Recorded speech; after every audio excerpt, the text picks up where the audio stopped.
Today we're going to look at yet another option for weaving neat edges. This video is brought to you by the online weaving school, where you can find classes and memberships for all different levels of weavers, plus a wonderful weaving community. So take a moment to check that out. Hi weavers, before I start, don't forget to like and subscribe and share this video with anyone you think would benefit from it. So I talk quite a lot about neat edges. And the reason that I talk about it a lot is because it's such a big issue for a lot of newer weavers.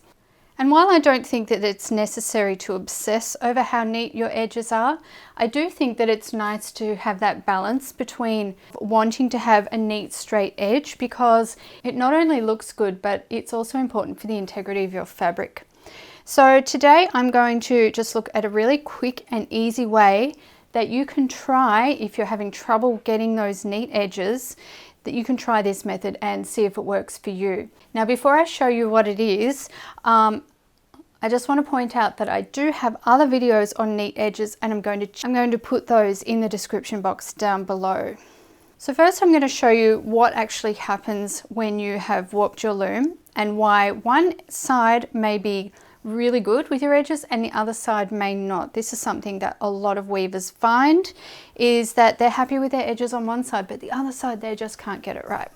So if you have a look here on my little loom, on this side I have threaded a hole, and that's my very first edge thread.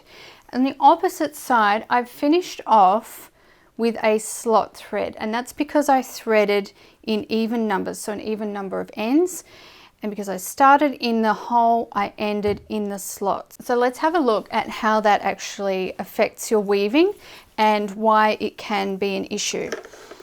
Okay, I'm going to pop up and start in the up position. So when I do that, you can see that the outermost warp thread here is that hole thread, and the hole threads are always going to be the tightest threads. The loose threads, or any threads that you have trouble with that are extra loose, they're always going to be the slot threads. Okay, so I've got my yarn here. I'm just going to come in and weave that pick, and then I go into the down shed. Okay, so the down shed on this side, when I take the weft yarn back through, it's going to go around this. This is the very edge warp thread right here, and you can see that that is a slot thread, not a hole thread. And I can feel the difference even now if I move this slot thread around and then move my hole thread around. The hole thread's nice and tight, slot thread not so much, and that's just a natural consequence of it being in the slot. So let's weave back into that shed, and you can see that that's going around that slot thread, and there's plenty of room for it to move there. It's not all that tight. I'm still going to do my pinching method. I'm going to, do my best to make it look nice, put my angle on, and then beat. Back into my up shed. So on this side, once again, we have that nice tight, see how much tighter that thread is right there. It's like a guitar string, compared to the down shed on this side with this loosey-goosey here. So that means to me that I'm going to most likely have a very clean and neat edge on this side, but on the other side, that side may just let me down a little bit, just because it's looser. And I can already see that even though I'm using my pinching technique and trying to make sure that it's as neat as possible, it's still just working against me a little bit.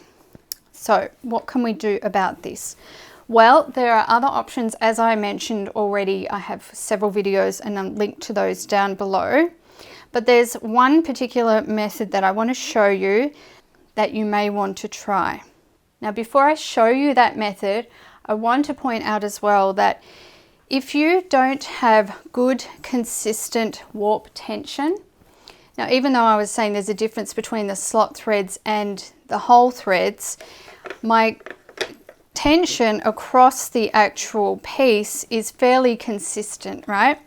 I haven't got it drum tight at the moment. I can tighten that up if I want to, so it's a little bit more consistent. But that was in my warping process. I was very careful to get that really even, consistent tension across the width of the warp. If you don't have that, or you have looser areas, or your warping process just wasn't all that good, then you're always going to have problems making your edges look good. Not just your edges, but the rest of the weaving as well, but it'll really show in the edges. So if warp tension is an issue with you, focus on that first, work on that, and you'll find that your edges will improve.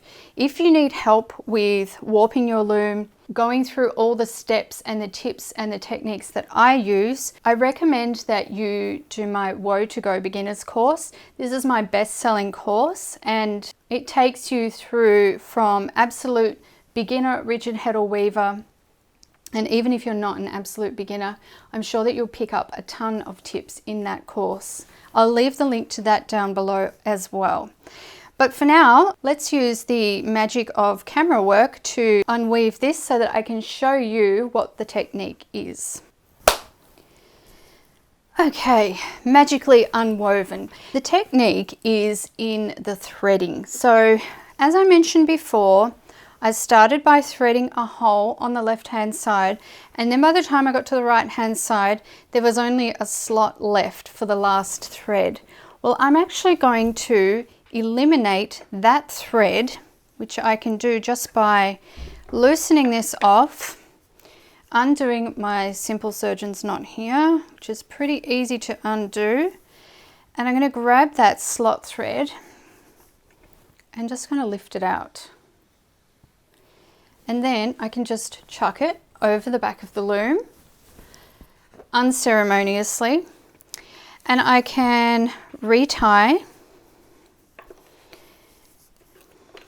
Need to give myself a little more room to retie here.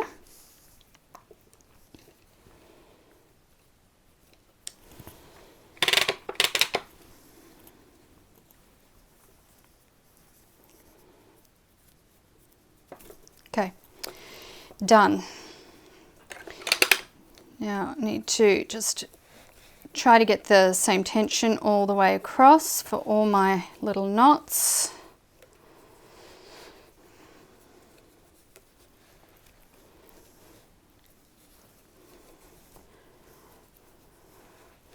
All right, so that was pretty quick and easy. I'm going to put my separators back in.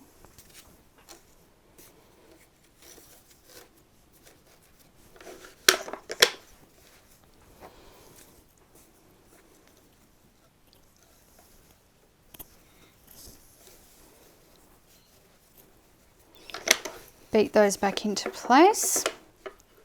Now, if you have a look at what we've got, we have on the left hand side, we have a thread in the hole, and on the right hand side, we also have our last thread in a hole.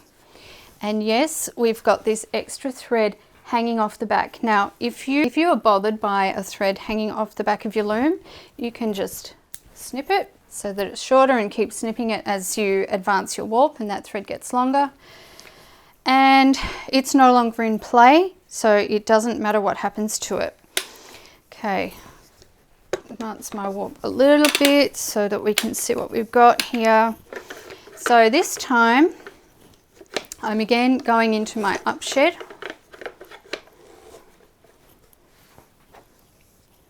Weaving in from the left, and when I do so, my outermost warp thread is really tight in the hole.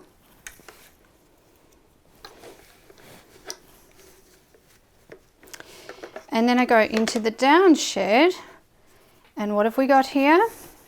We have got the outermost warp thread is in a hole, and guess what? It's really nice and tight, just like that guitar string I was talking about before. So now I'm going to weave through that one. So even though I'm in the down shed now, I've changed sheds, I have a much, much tighter outer warp thread. Back into up.